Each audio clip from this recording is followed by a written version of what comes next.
అసలు ఎండలా లేకపోతే నిప్పుల కొలుమా? నేను ఒకటనుకుంటే మరొకటైతే జరిగింది. అసలు ఏం జరిగిందో తెలుసుకోవాలనుకుంటున్నారా? అయితే ఈ వీడియో చివరి వరకు అయితే చూసేయండి. అందరికీ నమస్కారం. భవానీ G3351 ఛానల్కి స్వాగతం. ఈరోజు మా ఇంట్లో వాళ్ళందరూ ఫంక్షన్కి అయితే వెళ్ళారు. ఫంక్షన్ నుంచి తిరిగి వచ్చేసరికి వాళ్ళ కోసం అయితే పుచ్చకాయ మిల్క్ షేక్ అయితే తయారు చేస్తున్నాను. ఇలాంటి మరిన్ని వీడియోల కోసం మన ఛానల్ని అయితే తప్పకుండా సబ్స్క్రైబ్ చేసుకోండి. ఇక ప్రాసెస్లోకి అయితే వెళ్ళిపోదాం. ముందుగా ఒక పుచ్చకాయని 2 భాగాల కింద చేసుకోవాలి. అసలు నేను అనుకున్నది ఒకటి, జరిగింది ఇంకొకటి. అసలు ఏం జరిగిందంటే మా ఇంట్లో వాళ్ళందరూ మాకు తెలిసిన వాళ్ళ ఫంక్షన్కి అయితే వెళ్ళారు. అసలే సమ్మర్ సీజన్, బయట ఎండలు మండిపోతున్నాయి. ఫంక్షన్ అంతా ఎంజాయ్ చేసి వాళ్ళు ఇంటికి తిరిగి వచ్చేసరికి అలసిపోతారు కదా అని పుచ్చకాయతో చల్లగా పుచ్చకాయ మిల్క్ షేక్ అయితే చేసిద్దామని అనుకున్నాను. అయితే జ్యూస్ ఎలాగా చేస్తున్నాను కదా అని పుచ్చకాయతో కార్వింగ్ కూడా చేద్దాం అనుకున్నాను. పుచ్చకాయతో కార్వింగ్ అయితే స్టార్ట్ చేశాను. అంతే ఈ లోపల అయితే మా ఇంట్లో వాళ్ళందరూ అయితే ఫంక్షన్ నుంచి తిరిగి వచ్చేసారు. అసలు ఏం జరిగింది, మీరు ఫంక్షన్కి వెళ్ళలేదా అని మా వాళ్ళని అడిగితే వాళ్ళు ఇచ్చిన రియాక్షన్ అలాగే చెప్పిన సమాధానం ఏమిటంటే, బయటికి వెళ్తే తెలుస్తుంది అవి ఎండలా లేకపోతే నిప్పులు కొలుములా అని అడిగారు.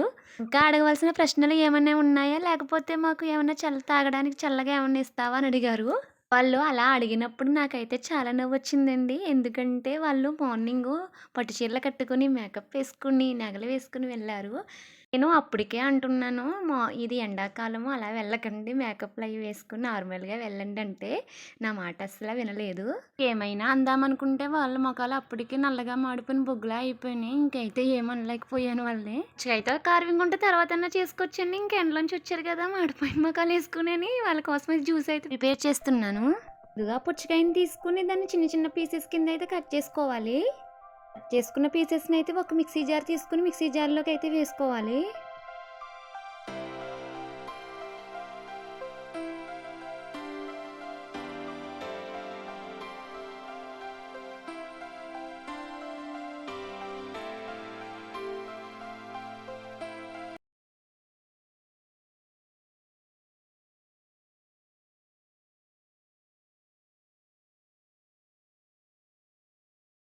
నేను కార్వింగ్ చేద్దామని ముందుగా అయితే పుచ్చకాయని తీసుకుని ఇలాగైతే చేసి పెట్టుకున్నాను. మిక్సీ జార్లో పుచ్చకాయ ముక్కలు అయితే వేసుకున్నాం కదండి. అలాగే తీపికి సరిపోయినంత పంచదార అయితే వేసుకోవాలి. అలాగే చల్లటి పాలు అయితే వేసుకోవాలండి 1 కప్పు. అలాగే కొన్ని ఐస్ క్యూబ్స్ అయితే వేసుకోవాలండి. అందరింట్లోనే ఐస్ క్యూబ్స్ కోసం ఐస్ క్యూబ్ ట్రైన్ అయితే వాడతారు. కానీ మా ఇంట్లో అయితే ఐస్ క్యూబ్స్ కోసం ఐస్ గ్లాస్ని అయితే వాడతాం మేము. పిల్లలు చేసినట్టు చేస్తే ఏం బాగుంటుంది, మేము కొత్తగా డిఫరెంట్గా ఆలోచిస్తాం ఎప్పటికప్పుడు. ఐస్ క్యూబ్స్ వేసుకున్న తర్వాత మూత అయితే పెట్టుకుని మిక్సీలో మెత్తగా బ్లెండ్ చేసుకోవడమే. అంతేనండి, ఈ వేసవి తాపానికి చల్లని పుచ్చకాయ మిల్క్ షేక్ అయితే రెడీ అయిపోయింది. ఇప్పుడు గ్లాసులో సర్వ్ చేసుకుని తాగేయడమే. తయారు చేసిన జ్యూస్ని అయితే సర్వింగ్ బౌల్లోకి వేసుకోవాలి. మా వాళ్ళు అయితే జ్యూస్ని సర్వింగ్ బౌల్లోకి వేసే వరకు కూడా ఆగలేకపోతున్నారు. సర్వింగ్ బౌల్లోకి సర్వ్ చేసుకున్న తర్వాత కొద్దిగా ఐస్ క్యూబ్స్ అయితే వేసుకోవాలి. అలాగే ముందుగా చిన్నగా కట్ చేసి పెట్టుకున్న పుచ్చకాయ ముక్కలను అయితే వేసుకోవాలి. అంతేకాకుండా ముందుగా నానబెట్టుకున్న సబ్జా అయితే వేసుకోవాలి.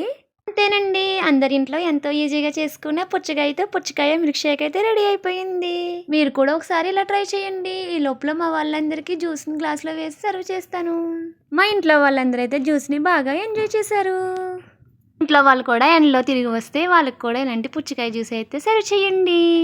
ఈ వీడియో కనుక మీకు నచ్చినట్లయితే లైక్ చేయండి, షేర్ చేయండి, కామెంట్ చేయండి. అలాగే మన ఛానల్ని వెళ్తూ సబ్స్క్రైబ్ చేసుకోండి.